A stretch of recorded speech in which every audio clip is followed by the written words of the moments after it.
গুনাহর সাথে যুক্ত হারাম টাকার কোরবানি হবে না। আল্লাহর সন্তুষ্টি ছাড়া অন্য কোনো উদ্দেশ্যে কোরবানি হবে না। শরীয়তের মাসআলা অনুপাতে কোরবানি না করলে সেই কোরবানি হবে না। লোক দেখানোর জন্য রিয়া মানসিকতা থাকলে সেই কোরবানি হবে না। কোরবানি হইতে হবে আল্লাহর জন্য এবং গুনাহমুক্ত। গরু কিনতে গিয়া জোহরের নামাজ, আসরের নামাজ, মাগরিবের নামাজ, এশার নামাজ, এক ওয়াক্ত নামাজও আমনে পড়লেন না, আমনে গরু কিনতেন গিয়া। আবার কোরবানির দিন আড্ডি কোবাইতেন গিয়া আমনে জোহরও পড়লেন না, আসরও পড়লেন না, মাগরিবও পড়লেন না। আমনে যদি এরপরে আইসা এই মাইক দিয়েও কন আমি আল্লাহর জন্য কোরবানি দিছি, আমরা বুঝছি না কেন? আমরা সিরা খাই, আমরা সিরা খাই। হ্যাঁ, আমরা অনন্য ভাত খাইছি, এই মাত্র ভাত খাইছি, আর আগে তো খাইছি, আজকেও তো এই বেশিক্ষণ হয়েছে না ভাত খাইছি। কি সিরা চাবাই আমি বুঝি না কথা বলে। অতএব আমনে মানে উনি মনোযোগ দিয়ে কোরবানি দেয়, এটা হলে মানে মনোযোগী কোরবানি, একেবারে খুব যত্ন নিয়া মনোযোগ দিয়া কোরবানি করতে আছে। জোহর আসর মাগরিব এটি তো আইয়ে যায়, বোঝেন নাই কথাটা? এটি তো কত শনিবার, কত রবিবারে, কত জোহর, কত আসর আইসে গেছে।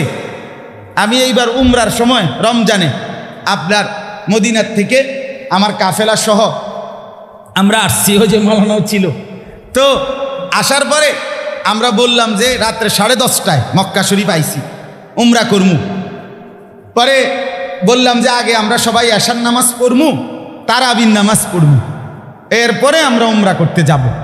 আমাদের সাথের এক লোক আপনার ব্যবসায়ী, সে একটা দমক যে দিছে আমারে, হ্যাঁ এখানে উমরা করতে আসছি, এখানে উমরা করতে আসছি। এখন উমরার কাজ 1 নম্বর, অন্যটি ফরও করতে পারবে, বোঝেন না? উনি উমরা করতে আসছে, এশা তারাবি পড়তে আসেন। এশা তারাবি তো বাংলাদেশে আছে, 2 লাখ টাকা খরচ করে এশা তারাবি পড়তে আইছে উনি। উনি আইছেন উমরা করতো। পরে আমি বললাম না ভাই, দুঃখিত, আসলে আমার খেয়াল ছিল না আপনি যে উমরা করতে আসছেন, এটা আমার একেবারে সরি, আমি আসলে খেয়াল করতে পারি নাই, লম্বা পরিশ্রম করে আসছি তো এই জন্য আমার মনে ছিল না যে আপনি যে উমরা করতে আসছেন।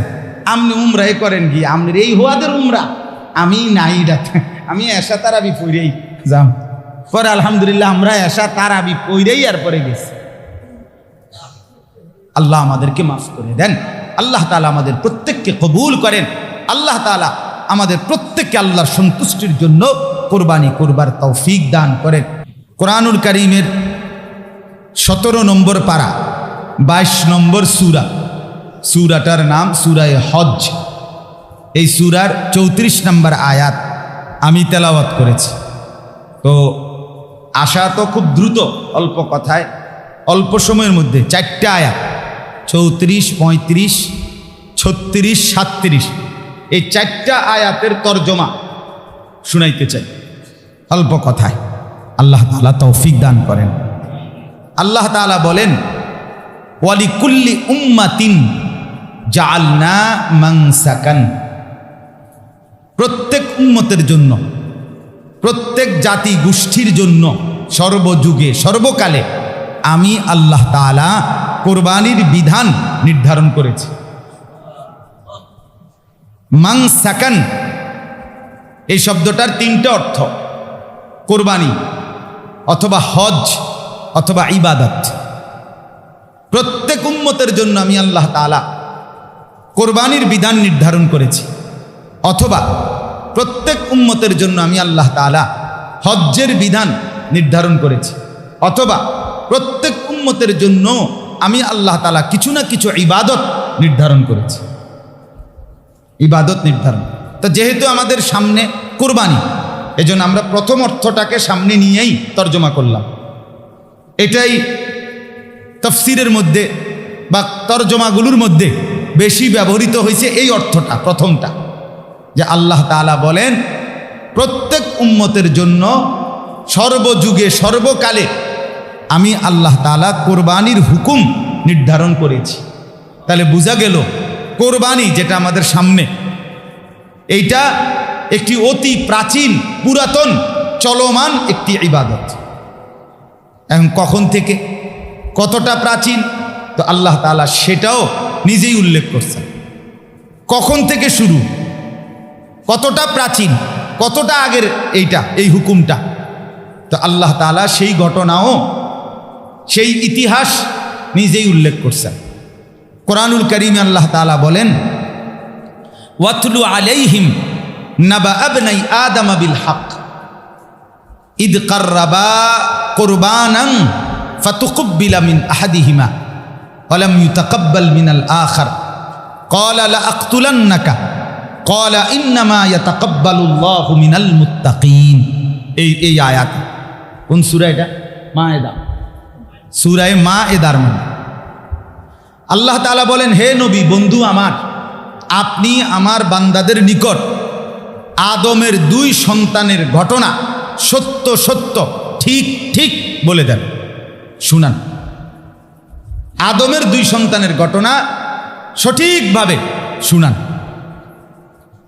ঈদ কাররাবা কুরবানান, এই যে কুরবান, হুবহু এই শব্দটি কোরআন শরীফের ব্যবহৃত শব্দ। কুরবান, এই যে একদম সরাসরি কুরবান। ঈদ কাররাবা কুরবানান, এই যে কুরবান, তাহলে কুরবান শব্দটি কোথায় ব্যবহৃত হয়েছে বলেন? সরাসরি কোরআন শরীফ। সূরা আলে ইমরানের মধ্যে আরেকটা আয়াত আছে, ওইখানেও আছে বিকুরবানিন তাকুলুহুন নার, ওইখানেও হুবহু কুরবান শব্দটা আছে। তাহলে এটা কোরআনে ব্যবহৃত। আর আরেকটা শব্দ হইল ইয়াউমুল আদহা বা ঈদুল আদহা বলে, ঈদুল আজহা বলি না আমরা এটাকে, ঈদুল আদহা, এটা হাদিসের ব্যবহৃত শব্দ। কোরবানির দিনকে ইয়াউমুল আদহাও বলা হয় অথবা ঈদুল আদহা বলা হয়। এখানে 4টা শব্দ, আদহা, উদহিয়াতুন, ইদহিয়াতুন, দাহিয়াতুন, এই 4টাই হাদিসে আছে। আদহা, উদহিয়াতুন, ঈদ মানে হামজার নিচে জের, ইদহিয়াতুন, দাহিয়াতুন, এই 4টা শব্দ এটাও কোরবানি বুঝায়, কোরবানির দিনকে বুঝায়। এই 4টা শব্দ হাদিসের ব্যবহার আছে। ওইটা কেন বলে?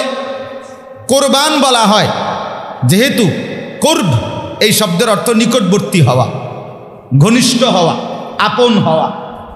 হাদিসের মধ্যে আছে আল্লাহ নবী সাল্লাল্লাহু আলাইহি ওয়াসাল্লাম দোয়া করতেন, আল্লাহুম্মা ইন্নী আসআলুকা হুব্বাক, আল্লাহ আমি আপনার কাছে আপনার ভালোবাসা চাই, ওয়া হুব্বা মান ইউহিব্বুক, এবং যারা আপনাকে ভালোবাসে তাদের ভালোবাসাও আমি আমার দিলের মধ্যে চাই।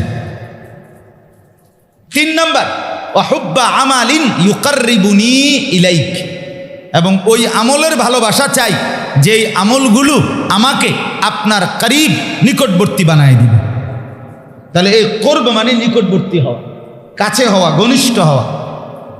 আর এই যে বান্দা কুরবানি করে ঈদুল আজহার দিন প্রাণীটা জবাই করে, আল্লাহ নবী সাল্লাল্লাহু আলাইহি ওয়াসাল্লাম ইরশাদ করেন, ওয়া ইন্নাদ দামা লা ইয়াকাউ মিনাল্লাহি বিমাকানিন ক্বাবলা আন ইয়াকাআল আরদ। মানে কি? মানে এটা এমনি বুঝেন, কোরবানির প্রাণী যে জবাই করে, আপনারা দেখছেন না জবাই করতে, তো এটারে যখন গরুটারে বা ছাগলটারে শোয়ায়, গলাটা মাটির উপরে যখন রাখে, তো এবার বলেন তো মাটির থেকে গলা ব্যবধান কদ্দুর? 1 হাত।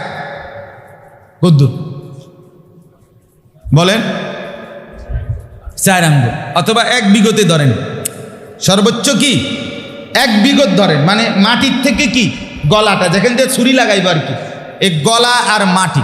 আচ্ছা এবার বলেন, মাটির থেকে গলা বা গলার থেকে মাটি যদি 1 বিঘত হয় তফাৎ, তাহলে গলায় ছুরি পুঁছ দিলে রক্তের ফোঁটা, প্রথম ফোঁটা জমিনে পড়তে কয় মিনিট লাগবে? 2-4 সেকেন্ড, ঠিক কি না বলেন না? না 2-4 মিনিট, 2-4 সেকেন্ড, 2-4 সেকেন্ডের বেশি না। আল্লাহ নবী সাল্লাল্লাহু আলাইহি ওয়াসাল্লাম বলেন, বান্দা যখন কোরবানি করে আল্লাহর সন্তুষ্টির জন্য, তখন রক্তের প্রথম ফোঁটা এই 2 সেকেন্ড বা 3 সেকেন্ডে জমিনে পড়বার আগে আগেই 7 আসমানের উপরে আরশে আজিমে আল্লাহর কাছে পৌঁছে যায়। বা ইন্নাদ দামা লা ইয়াকাউ মিনাল্লাহি বিমাকানি। তাহলে এখন কল্পনা করেন কোরবানির মাধ্যমে বান্দা আল্লাহ তাআলার করিব, ঘনিষ্ঠ, নৈকট্য কতটা দ্রুত অর্জন করে। তো এটারে কোরবানি কইতো না কি এরকম বুঝেন নাই? এটারে কোরবানি বলতো না তো কি বলবো, কোনটারে করবো? এতটা দ্রুত, এতটা ক্ষণিকের মধ্যে 2 সেকেন্ডের ভিতরে বান্দা আল্লাহ তাআলার নৈকট্য প্রাপ্ত হয়ে যায়। নৈকট্য, এই জন্য এটাকে কুরবান বলে। আল্লাহ নবী সাল্লাল্লাহু আলাইহি ওয়াসাল্লাম বলেন ফাতিবু বিহা নাফসান। অতএব যেতে এত দ্রুত কোরবানির মাধ্যমে বান্দা আল্লাহর ঘনিষ্ঠ হয়, আল্লাহর প্রিয় হয়, আল্লাহর কাছে পৌঁছে যায়, তো কাজেই এত দামি ইবাদত খুশি খুশি, আনন্দিত, প্রফুল্ল চিত্তে, খুশি খুশি মনে আদায় করো। কিভাবে আদায় করো বলেন না? খুশি খুশি, খুশি খুশি, খুশি খুশি, বিরক্ত না হওয়া, পেরেশানি না হওয়া, নিজে এটারে ঝামেলা মনে না করা। এই বছর আমার উপরে যেই বিপদ যাইতে আছে, অন্য কোনো মানুষ হইলে কোরবানিয়ে দিল না হইলে আমি দেখে দিতে আসি, আরে বাপরে, আরে দিয়ে নামনে ফিসে দিয়ে ফেটে নামনের কোয়ালেন আমনের মতো বেড হইত না দিলে দিয়ে নামনে আমনে দেখে দিতে আসেন, আরে বাপরে বাপ, হাবড়া দেখে দিতে আসে মাতবর। আপনার মতো 2-4 বেড হইত কোরবানি না দিলে কি হইতো অসুবিধাটা? কথা বলেন, এটা কি কোনো কথা হইল? না দিয়া কি আর উপায় আসেনি? প্রতি বছর দিয়ে আইছি, গ্যারামও তো চলতে হইব, মানুষেরও তো মুখ দেখাইতে হইব, এটি কোনো কথা হইল বলেন? আচ্ছা যাও দিবা, যখন বেশি জোরা যদি করতেছ দাও, কোরবানি দাও, মায়ের বাড়ির থেকে এমনও মানুষ আইন না, হ্যাঁ, এই উসিলায় কি হয়ে গেল, সাইরা গেল, এগুলো কথা হইল? তাইলে এর একটাও মহব্বতের কথা হইতে, এজন্য বললাম আমি ফাতিবু বিহা নাফসান। নবী সাল্লাল্লাহু আলাইহি ওয়াসাল্লাম বলেন খুশি খুশি, খুশি খুশি দিলে কোরবানি করো, কোরবানি করো। আল্লাহ তাআলা কোরআনুল কারীমে বলছেন, এই যে একটু পরে আছে, ওয়াল বুদনা জাআলনাহা লাকুম মিন শাআইরিল্লাহ। আল্লাহ তাআলা নিজে বলেন কোরবানির জন্য নির্ধারণকৃত প্রাণীসমূহ যখন ফয়সালা করে কেউ, এটা আমি কোরবানি দেব, এই গরু, এই ছাগল, এই ভেড়া, এই বকরি, এই উট, এই দুম্বা, এই মহিষ, আল্লাহ তাআলা বলেন সাথে সাথে এটা আমি আল্লাহর নিদর্শন হয়ে যায়। শাআইরিল্লাহ, আমার নিদর্শন, আমার নিদর্শন। মসজিদ আল্লাহর নিদর্শন, এই মাদ্রাসা আল্লাহর নিদর্শন, কোরআন আল্লাহর নিদর্শন, কাবা আল্লাহর নিদর্শন। রাসূলুল্লাহ সাল্লাল্লাহু আলাইহি ওয়াসাল্লামের 23 বছরের পুরা জিন্দেগি, উঠা বসা, নড়া চড়া, হাসি কান্না, কথা, সুন্নাত, আমল, সবগুলো আল্লাহর নিদর্শন, সব আল্লাহর নিদর্শন। যত আল্লাহর নেক বান্দা, আহলুল্লাহ, আউলিয়া উল্লাহ, তারা সব আল্লাহর নিদর্শন। ওইগুলা যেমন আল্লাহর নিদর্শন, কোরবানির প্রাণীগুলো সরাসরি আল্লাহর নিদর্শন, আল্লাহর নিদর্শন। এটা আল্লাহর হয়ে যায়, আল্লাহ নিজের করে নেয়, আল্লাহ নিজের জন্য করে নেয়। তাহলে যেটা আমি আমার আল্লাহর জন্য দিতেছি, যেটা আমি আমার সর্বশ্রেষ্ঠ মনিবকে দিতেছি, যেটা আমার মালিকের জন্য আমি দিতেছি, সেটা চেষ্টা করা উচিত সবচেয়ে উত্তম, সবচেয়ে ভালো, সবচেয়ে হৃষ্টপুষ্ট, সবচেয়ে সতেজ, সবচেয়ে সুন্দর। 10 টাকা বেশি লাগুক, 50 টাকা বেশি লাগুক, 10,000 টাকা বেশি লাগুক, আমার আল্লাহর জন্যই তো দিচ্ছি।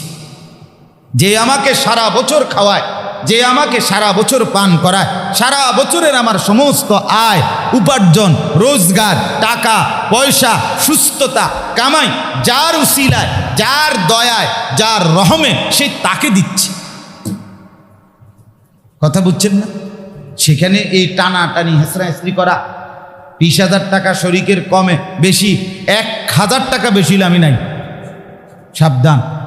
15,000 কইছি ভাই, এত বেশি যদি হয় তুমি দিবা, আমি দিতাম না। বাপরে, মানে যেন মানে একদম ডাকাইতের মতো কথা, ডাইরেক্ট যেটা বলছি বলছি, আর বেশি দিতাম না। না, কোরবানির ক্ষেত্রে এমনটা না করে। আল্লাহ তাআলা আমাদেরকে বুঝার তৌফিক দান করে। তো বলতেছিলাম, আল্লাহ তাআলা আমাদেরকে শুনাইলেন কোরবানি একদম প্রাচীন, সুপ্রাচীন। হযরত আদম আলাইহিস সালামের দুই ছেলে হাবিল এবং কাবিল, তাদেরকে দিয়ে আল্লাহ তাআলা কোরবানি শুরু করেছেন। ইজ কাররাবা কোরবানান, যখন তারা দুইজন কোরবানি করলো। ওই তাহলে আমি বলতেছিলাম কোরবান শব্দটি কোথায় ব্যবহৃত হয়েছে? কোরআনে। আর কোরবান শব্দের অর্থ কি? নিকটবর্তী হওয়া, ঘনিষ্ঠ হওয়া। আর কোরবানি জবাইয়ের মাধ্যমে বান্দা খুব দ্রুত আল্লাহর কি হয়? নিকটবর্তী হয়। এজন্য এটাকে কি বলে? কোরবান। আরেকটা কথা কি, ইয়াউমুল আদহা বা ঈদুল আজহা, এই যেটা আমরা বলি আদহা, এই শব্দটার অর্থ হইল ওয়াক্তুদ্দোহা, সকালবেলা সূর্য যখন উঠে। তো প্রথম যখন সূর্য উঠে, উঠার কিছুক্ষণ পরে সূর্যের মধ্যে তেজ ধরে, মানে সূর্যের মধ্যে গরম লাগে আর কি। তখন প্রথম উঠতেই কিন্তু সূর্যটা কি লাগে না? গরম লাগে। সূর্যটা যখন উঠার পর ভালোভাবে উঠা এবার তেজ ছড়ায়, তীব্র আলো ছড়ায়, এই টাইমটাকে বলা হয় ওয়াক্তুদ্দোহা। ওয়াদ্দোহা কোরআনুল কারীমের মধ্যে আছে সূরা ওয়াদ্দোহা ওয়াল্লাইলি ইদা সাজা।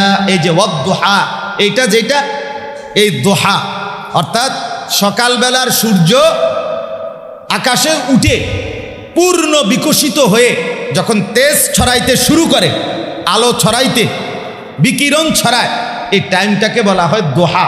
আর আমাদের দেশের ওরফে বলে চাষতের ওয়াক্ত। মুরব্বীরা, মা চাষিরা এই সময় নামাজ পড়ে, নফল নামাজ, চাষতের নামাজ বলে। নবী সাল্লাল্লাহু আলাইহি সাল্লামের এটাও একটা আমল। এই সময় নবীজি নামাজ পড়তেন, নফল নামাজ। তো এই ওয়াক্তুদ এশরাক না, এশরাকের পরে, এশরাক তো সূর্য উঠার একটু পরেই পরে, সেটা না। তো এই দোহার ওয়াক্তে, তো সাধারণভাবে সুন্নত হইল কোরবানি করার মূল টাইম এই টাইমটা। কোরবানি করার মৌলিক টাইম কোনটা?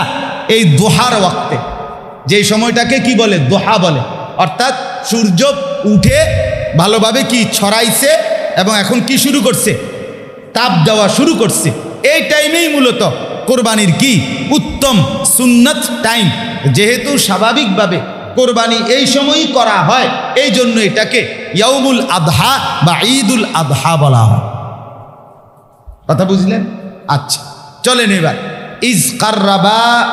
আপনারা হয়তো বলবেন যে এত বা এগুলোর এত বিশ্লেষণের কি দরকার? ওই যে তালেব ইলম আছে, যে জন্য বলছি, ওই বেচারাদেরও উপকার হইল। তো ইজ কাররাবা কুরবানান, আল্লাহ তাআলা বলেন যখন আদমের দুই সন্তান কোরবানি করলেন, ফাতুকুব্বিলা মিন আহাদিহিমা, একজনের কোরবানি কবুল করা হলো, ওয়ালাম ইউতাকাব্বাল মিনাল আখার, আরেকজনের কোরবানি কবুল করা হয় নাই। তাইলে আমরা জানি, আমি লম্বা ইতিহাস বলতে চাই না, হাবিল এবং কাবিল এই দুই ভাই, তাদের বোনের বিয়েকে কেন্দ্র করে পরস্পরের মধ্যে তাদের ঝগড়া হয়েছে নাকি? এইকে কেন্দ্র করে আল্লাহ তাআলা হুকুম দিছেন কোরবানি করতে। কি কোরবানি? আল্লাহ তাআলার বিধান ছিল আমাদের নবী সাল্লাল্লাহু আলাইহি ওয়াসাল্লামের আগ পর্যন্ত, হযরত ঈসা নবী পর্যন্ত, আদম থেকে কোরবানির বিধান ছিল নিজের সবচেয়ে প্রিয় যে কোনো জিনিস আল্লাহর জন্য দেওয়া, এটাই কোরবানি। এবারে সেটা গরু হোক বা অন্য কিছু হোক, ছাগল হোক বা অন্য কিছু হোক, নির্দিষ্ট গরু, ছাগল, ভেড়া, বকরি, এখন যেই প্রাণীগুলো, শুধু এগুলোই নির্ধারিত ছিল না। প্রিয় বস্তু কি দিতে হবে? নিজের কাছে যেটা সবচেয়ে ভাল লাগে, নিজের কাছে সবচেয়ে মহব্বতের বস্তু, ওইটা আল্লাহর জন্য কি দেওয়া? কোরবানি। আর কোরবানি দিবে মানে কি করবে? মানে হইল নির্দিষ্ট কোনো উঁচা টিলা, পাহাড়ের অথবা পাহাড়ের পাদদেশে কোনো উঁচু জায়গার মধ্যে নিয়ে এটা রাইখা আসবে। আর এটা কোরবানি কবুল হবে কিভাবে? আল্লাহ তাআলার পক্ষ থেকে। তাতে তো কোনো কম করো না, অন্ত দেখা যায় তোমার কোরবানির কি অবস্থা। এটি যে এমনি টেমনে ফিরে রয়েছে বেড়া, আর কোনোদিন মসজিদে আইস না বেড়া, তুই বেড়া বেড়া আইয়া একবারে আইয়ে বেড়া, পরে আইয়া সামনের কাতার আইয়া ধাক্কাধাক্কি করো, অনেক অবস্থা কা, ঠিক কিনা বলেন না? এই বেটা এলাকা ছেড়ে দাও লাগবে, এলাকা শর্মে লজ্জা কেউ আর কোরবানি দিল না, হইলে কোরবানি দিল না, হইলে কইছে তার দরকার নাই ভাই, আমার তো টিয়া নাই। বিশ্বাস করেন ভাই, আমার মাড়িতে কোবাইলেও আমার তো টিয়া বাড়িতে নাই, আমার কাছে নাই। হ্যাঁ, কারণ হলো কি, এই বেজ্জতি কে সহ্য করবো যদি কবুল না হয়, যদি কবুল না হয়, যদি আগুনে না পড়া। আল্লাহ আমাদের উপরে কি পরিমাণ ইহসান ও করম করেছে। হ্যাঁ মালিক আপনার শুকর, আলহামদুলিল্লাহ। আল্লাহ তাআলার শুকর, আল্লাহ তাআলা কত বড় ইহসান করেছে, ইহসান করেছে, আল্লাহ তাআলা দয়া করেছে। এজন্য এই আখেরি পয়গম্বরের উম্মত হিসাবে আমাদের উপরে আল্লাহ তাআলার ইহসানই বেশি, দয়াই বেশি, পুরাটাই দয়া, পুরাটাই দয়া। হায় আমরা চিনলাম না কাকে পেলাম, কাকে পেলাম। আজ আমাদের মুসলমান প্রিয় নবী সাল্লাল্লাহু আলাইহি ওয়াসাল্লামের নাম তো জানে, নবী সাল্লাল্লাহু আলাইহি সাল্লামের নাম উচ্চারণও করে, কিন্তু জীবনের মধ্যে, জিন্দেগির মধ্যে নবী সাল্লাল্লাহু আলাইহি ওয়াসাল্লামের অনুসরণ, ইত্তেবা, এটা গ্রহণ করাটাকে অপছন্দ করে। পরিচয় তো দেয় মুসলমান, পরিচয় তো দেয় নিজেকে নবী প্রেমিক, পরিচয় তো দেয় আমি আল্লাহর নবীকে ভালোবাসি, পরিচয় সবই ঠিক দেয়, কিন্তু চেহারায় দাড়ি নাই, কখনো মিসওয়াক করে না, দস্তরখান বিছায় খানা খায় না, আল্লাহর নবী সাল্লাল্লাহু আলাইহি ওয়াসাল্লামের সুন্নাত মোতাবেক জীবনটা গঠন করে না, পরিচালনা করে না। জিজ্ঞাসা করেন, যুবক ভাই তুমি গত 5 বছর ধরে চুল কাটো, কোনোদিন কি একবারও ভাবলা না তোমার নবী কেমন চুল কাটতেন? একবারও মনে হলো না? একবারও না? হ্যাঁ, গত 10 বছর ধরে তুমি কত রঙের, কতবার জামা বদলাইছো, কতবার প্যান্ট বদলাইছো, প্রত্যেক ঈদে 2 মাসে 6 মাসে তুমি জামা পড়ো নতুন নতুন, তুমি কি একবারও জিজ্ঞাসা করলে না আমার রসুল সাল্লাল্লাহু আলাইহি ওয়াসাল্লাম তিনি কি পরিধান করতেন? একবারও ইনসাফ আসলো না? এটা কি একবারও আসার কথা না? একবারও না। হাদিসের মধ্যে আছে, শামাইলে তিরমিজির মধ্যে আমরা শুনছি, পড়ছি, নবী সাল্লাল্লাহু আলাইহি ওয়াসাল্লামের অল্প বয়স্ক সাহাবীরা বড় সাহাবীদেরকে জিজ্ঞেস করতেন যে ও আল্লাহর নবীর সাহাবী, আপনি একটু বলেন না নবী সাল্লাল্লাহু আলাইহি ওয়াসাল্লামের পুরা দেহ, চেহারা, শরীর, কাপড়, পোশাক, দেহ, চোখ, নাক, কান কোনটা কেমন ছিল, আপনি একটু বলেন না শুনি। তো সাহাবীরা বর্ণনা করতেন আর বাকিরা মনোযোগ দিয়ে শুনতেন, শুনতেন। আমরা নিজে কিতাবে পড়ছি, এক সাহাবী, ওনার চুল ছিল কোঁকড়ানো, মানে একদম বাঁকা বাঁকা চুল, কোনোভাবেই চুল উনি 2 সিথি বানাইতে পারতেন না। তো একদিন উনি আয়েশা নবীজি সাল্লাল্লাহু আলাইহি ওয়াসাল্লামকে দেখছেন, নবী সাল্লাল্লাহু আলাইহি সাল্লামের মাথার মাঝখান দিয়া চুল সিথি করা, 2 দিকে সিথি, বাবড়ি চুল। ওই সাহাবীর চুল একদম কোঁকড়ানো, উনি বহু চেষ্টা করছে বাড়িতে গিয়া, কিন্তু চুল 2 দিকে সিথি কাটে না, চুল ছোট ছোট কোঁকড়ানো। আল্লাহর কসম কিতাবে আছে, এরপরে ওই সাহাবী নিজে লোহা আগুনের মধ্যে পুরাইয়া গরম কইরা চিকন লোহাকে, এরপরে এই চুলের মাঝখান দিয়ে এভাবে দাগ দিছে, রক্তে পুরা মাথা, চুল, চেহারা রক্তে ভাইসা গেছে। অন্যরা দৌড়াইয়া আইসা বলছে, আপনি এটা কি করলেন? বললেন যে আল্লাহর নবী সাল্লাল্লাহু আলাইহি ওয়াসাল্লামের চুলের মাঝখানে দেখছি সিথি, সেটা করতে চাচ্ছিলাম, পারতেছিলাম না কোনোভাবে, আমার চুল ছোট কোঁকড়ানো, এই জন্য লোহা গরম করে মাঝখান দিয়ে দাগ দিয়ে চাচ্ছি চুল 2 দিকে ফিরাইতে। সাহাবীরা বললেন, হে আল্লাহর নবীর সাহাবী, বাকিরা বললেন, আরে ভাইয়া, এটা তো নবীজি করতে বলে নাই, এটা নবীজির একটা আমল, তুমি এটার জন্য এতটা জবরদস্তি কষ্ট করার তো দরকার ছিল না, তোমার রক্ত এভাবে ঝরাইলা। তো ওই সাহাবী বলছেন, তবুও তো আমার রসুলের সাদৃশ্য অবলম্বনের চেষ্টা তো করলাম। তেরি মাহবুব কি আরব शबाहत लेके आया हो, हकीकत उसको तू कर दे, मैं सूरत लेके आया। এ যে কয়জন বন্ধু বসছেন ভাই, নওজোয়ান যে কয়টা ছেলে বসছো ভাই, আমি এই জন্য আলাদা করছি, তোমারে বলার জন্য। এই জন্য তালেব ইলমকে সরাইছি আলাদা, কষ্ট দিছি, ওরা হয়তো মনে কষ্ট পাইতে পারে। আমরা বসছিলাম আগে, হুজুর আইসা আমগরে মাতবরি করিয়া পিছে ফেলাই দিছে। কিন্তু বাপ, এটা বলার মাকসাদ এই ভাইদেরকে, তুমি বলো বন্ধু, একবারও কেন মনে পড়লো না তুমি মুসলমানের বাচ্চা না? তোমার মা মুসলমান, তোমার বাপ মুসলমান, তুমি সেই ছোট্টবেলার থেকে বারবার শুনতেছিলা তুমি মুসলমান, তোমার একটা ধর্ম আছে ইসলাম, তোমার একটা কিতাব আছে কোরআন, তোমার একজন নবী আছে মুহাম্মাদুর রাসূলুল্লাহ সাল্লাল্লাহু আলাইহি ওয়াসাল্লাম। এদের কারো কথা মনে হলো না কেন? কেন মনে হলো না? আবু বকর, ওমর, ওসমান, আলীর চাইতে দামি মানুষ তুমি শুনেছো কি কোথাও? পৃথিবীর কোন ইতিহাসে আছে কি? আমাদের এই মহান মানুষগুলোর মতো মানুষ পৃথিবীর কোন এলাকায়, কোন দেশে, কোন ধর্মে, কোন জাতিতে, কোন সম্প্রদায়ের মধ্যে আছে? আছে কে? আছে সে। এজন্য ভাই, একজন হলে একজন, দুইজন হইলে দুইজনকে বললাম, জিন্দিগি এই কথার উপরে তোলা দরকার। আমি মুসলমান। আমি সব সময় বলি ভাইয়া, কোরআন শরীফে আছে এই আয়াত, ওয়ালান তারদা আনকাল ইয়াহুদু ওয়ালান নাসারা হাত্তা তাত্তাবিআ মিল্লাতাহুম। আল্লাহ কোরআনে বলছে যে আমার বান্দা শোনো, ইহুদি এবং খ্রিস্টানরা, কাফের এবং বেঈমানরা কোনোদিন তোমাদের উপরে সন্তুষ্ট হবে না যতদিন না, যতক্ষণ না তোমরা পূর্ণ তাদের ধর্ম গ্রহণ না করবে। চুল দিয়া, প্যান্ট দিয়া, ডিজাইন দিয়া, সোফা দিয়া, ঘরের সিস্টেম দিয়া, চলাফেরার স্টাইল দিয়া, আল্লাহর কসম যদি তুমি আরও তাদের মতো সাজো, তারা তোমারে আপন বলবে না। সেদিন বলবে আপন যেদিন তুমি সরাসরি বলবা আমি ইহুদি, আমি খ্রিস্টান, আমি মুসলমান না, সেদিন তোমারে আপন করবে। নাই তো ধর্মের পরিচয় মুসলমান দিয়া তাদের মতো যতই সাজো, আল্লাহর কসম তারা তোমারে আপন বলবে, আপন বলবে।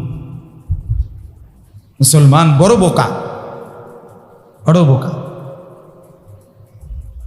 আমাদের এক সাথী, আমার খুব প্রিয়জন, দাওয়াত তাবলীগের সাথী, আমরা গত বছর খুলনায় এক চিল্লা 40 দিনের জন্য আল্লাহর রাস্তায় ছিলাম তাবলীগের সফরে। আমি নিজে সহ প্রায় 15 জন আলেম ছিল আমার জামাতে, 30 জন সাথী নিয়ে খুলনায় ছিলাম আমরা। তো ওইখানকার একজন মাওলানা, নওজোয়ান আলেম, ওই যে মাওলানা সাদ, তো সে ওই মাওলানা সাহেব এখন নওজোয়ান এক আলেম, পৃথিবীর এক দেশে, আমি নাম বলবো না, এক দেশে সে এখন সময় লাগাইতেছে, তাবলীগের সফরে আছে। আমার এই 8-10 পৃষ্ঠা ব্যাপী চিঠি পাঠাইছে, কারগুজারি ওই দেশের আমার কাছে, খুব মহব্বত করে আমারে। চিঠিতে লিখছে, হুজুর আমি যেই দেশে আছি, এই দেশে বরাবর 10 লক্ষ বাংলাদেশি মুসলমান, 10 লক্ষ আছে। এরপরে শুনেন, সে বলতেছে, হুজুর আমি লিখতে গিয়ে আমার চোখের পানি আসতেছে, এই কথা বলতেছি আপনারে, দাওয়াত তাবলীগের কাজ করতে গিয়ে এমন অসংখ্য বাংলাদেশিকে দেখছি, পাইছি, খোঁজ জানছি, যারা ওই এলাকায়, ওই দেশে খ্রিস্টান মেয়েকে, মহিলাকে বিবাহ করে ছেলে মেয়ে সন্তান হইছে, এই নিয়েই সংসার করতেছে ওই অবস্থায়।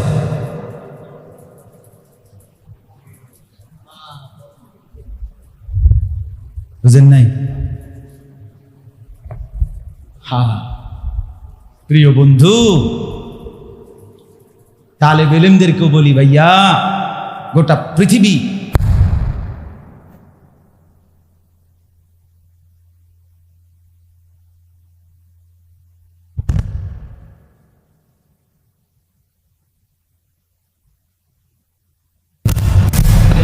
এবং কিছু বাংলাদেশি যারা ভালো দিনদার দাওয়াত তাবলীগের সাথী, তারা ওনার কাছে অনুরোধ করছে, আপনি বাংলাদেশ থেকে এমন 100 বা 200 আলেম নওজোয়ান আম করে দেন আজীবনের জন্য, যারা চলে আসবে ওই দেশে, হ্যাঁ, হিজরত করে, যে আমাদের এই অঞ্চলের মানুষদেরকে, এই মুসলমানদেরকে দিন শিখাবে, ইমান শিখাবে, বা এমন কিছু মানুষ দেন। হে আমার এই তাকাজা দিয়ে চিঠি পাঠাচ্ছে, আমি পাঠাইতাম। কারে পাঠাবো? কে করবে কোরবানি? কে দিবে আল্লাহর জন্য জান কোরবানি? এই জন্য ভাইয়া এটা ফিকির করা চাই, ফিকির করা চাই। দেখেন এখানে আসেন, কথা তো অনেক বলা যাবে, এই পরিমাণ সময় আমার কাছে নাই। আমি শুধু এটাই বুঝাইতে চাইলাম, আমরা আপনার সারা পৃথিবী বাদ দেন, আমার দেশের হালাতও বহুতই নাজুক, বহুতই নাজুক। এই জন্য এই যে কয়জন নওজোয়ান ভাই আপনাদেরকেও বললাম, কলিজা দিয়ে এই কথা অনুভব করবেন। আজকে আপনারা সামনে পাইছি এই জন্য আপনাদেরকে বললাম, দিল দিয়ে অনুভব করেন। আপনারা ভাবেন আল্লাহ নবী সাল্লাল্লাহু আলাইহি ওয়াসাল্লামের জিন্দেগি সুন্নাতকে কেন ত্যাগ করলেন? এক কাফের খেলোয়াড়, এক সিনেমার নায়ক কেন, কোন যুক্তিতে বন্ধু এতটা প্রিয় হইল? কেমনে, কি কারণে বলো না ভাই? কি কারণ? সেলুনের দোকানে যেই ছবিগুলো টাঙ্গানো থাকে, যেই পুরুষগুলোর চুলের কাটিং, এরা তোমার প্রিয় হইল কোন যুক্তিতে? এরা কি পৃথিবীর কোন উল্লেখযোগ্য বিজ্ঞানী, না দার্শনিক, না বুদ্ধিজীবী, না পণ্ডিত, না সমাজসেবক, না জ্ঞান সম্পন্ন, না বড় কোনো প্রফেসর, না কিতা হেরা? এটা কও না ভাই, একটা কিছু কও। এরা ধরলাম এরা হুজুর না, তো দুনিয়ার লাইনে এরা কি? এ মনে তো কিচ্ছু না, তাহলে কি কারণ? যাই হোক, আল্লাহ তাআলা আমাদেরকে বুঝ দান করেন। তো আমি বলতেছিলাম, আল্লাহ তাআলা বলেন একজনের কোরবানি কবুল হলো, একজনের কোরবানি কবুল হলো না। এখানে একটা গুরুত্বপূর্ণ কথা আছে, ক্বালা লা আকতুলান্নাকা ক্বালা ইন্নামা ইয়াতাকাব্বালুল্লাহু মিনাল মুত্তাকিন। এই কথাটা মনোযোগ দিয়ে শুনেন। আল্লাহ তাআলা বলেন যে ভাইয়ের কোরবানি কবুল হয় নাই সে নাম কি? কাবিল নাকি? আর যার কোরবানি কবুল হইছে তার নাম কি? হাবিল। তো এই ভাই কাবিল, যার কোরবানি কবুল হয় নাই, সে তাকে বলল, হাবিলকে বলল, লা আকতুলান্নাকা, আমি তোকে মেরেই ফেলব, আমি তোমাকে মেরে। শুধু বলে নাই, সত্যি সত্যি মাইরেই ফেলছে। ঠিক কি না বলেন না? সত্য সত্য কি মেরেই ফেলছে, মেরেই ফেলছে। এই কথাটা আমি আগে এখানে সবার জন্য, আমার নিজের জন্য, আমরা সবাই মিলে এই কথাটা লক্ষণীয়। কখন বলছে এই কথাটা? কাবিল, যে আমি তোকে মেরেই ফেলবো। অর্থাৎ কি অর্থ এখানে? অর্থ হলো এই, হাবিল আমি তোকে মাইরেই ফেলবো, বিয়ে আমি করবই, এই নারীকে আমি চাই। এই নারীর লোভ, নারীর আকর্ষণ, নারীর আসক্তি কোনো মানুষের উপরে যখন গালেব হয়, কোনো মানুষের উপরে যখন খুব বেশি প্রভাব বিস্তার করে, তার জীবনের স্বপ্ন সাধনা, আশা আকাঙ্ক্ষা, কল্পনা জল্পনা, আহার নিদ্রা, সকাল দুপুর রাত দিন যখন নারী হয়, নারীর ছবি, নারীর নাচ, নারীর সাথে অশ্লীল সম্পর্ক, কোনো মেয়ের প্রেম ভালোবাসা, অবৈধ ছবি দেখা, এই জাতীয় নারীকে কেন্দ্র করে যখন কারো উপরে শাহওয়াত গালেব হয়, তখন তার হালাত কি হয়? হালাত হয় এই যে কাবিল বলে আমি তাকে তোকে মেরেই ফেলবো।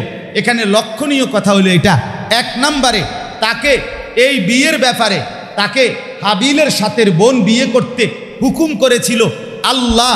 সে ভালোবাসা নারীর লোভে পড়া সে বলছে আমি আল্লাহ মানি না। দুই নাম্বার, আদম আলাইহিস সালাম একজন নবী ছিলেন, নবী ছিলেন কিনা? তো কাবিল বলছে আমি নবী মানি না। তিন নাম্বার, আদম আলাইহিস সালাম সরাসরি তার বাপ না, তার পিতা বলছে আমি বাপও মানি না, আমি আল্লাহও মানি না, আমি নবীও মানি না, আমি বাপও মানি না। এরপরে কোরবানি যারটা কবুল হবে না সে বিয়ে করতে পারবে না। এটা ছিল শরীয়ত, এটা ছিল কি? শরীয়ত, আল্লাহর হুকুম, শরীয়তের কি বিধান। সে বলছে আমি শরীয়তও মানি না, আল্লাহও মানি না, নবীও মানি না, বাপও মানি না, শরীয়তও মানি না, আমি শুধু এই নারীকেই চাই। মেরে দোস্ত, এই নারীর লোভ যার ভিতরে একবার ঢোকে সে আল্লাহ ভুলে যায়, নবী ভুলে যায়, আখেরাত ভুলে যায়, শরীয়ত ভুলে যায়, মা বাপ ভুলে যায়, বংশ ভুলে যায়, সমাজ ভুলে যায়, সব ভুল্লা কুত্তা কুত্তার মতো শুধুমাত্র ওই নারীর লোভী হয়ে আছে।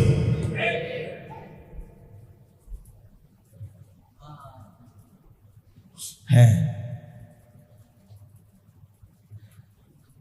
এজন্য এই বড় মোবাইলের আসক্ত যারা, টুবিওয়ালা হোক আর টুবিও সারা হোক, দোস্ত পরিষ্কার হিসাব, নারীর কারণে আসক্ত। এটার ভিত্তির থেকে এক সপ্তাহ বেডিট বন্ধ করে দেওয়া হোক। মোবাইল এগুলো বাঙ্গারি মালও ব্যস্ত না, বুঝেন নাই? হ্যাঁ, সোজা হিসাব, এগুলো রে আর বেচবে না কেউ।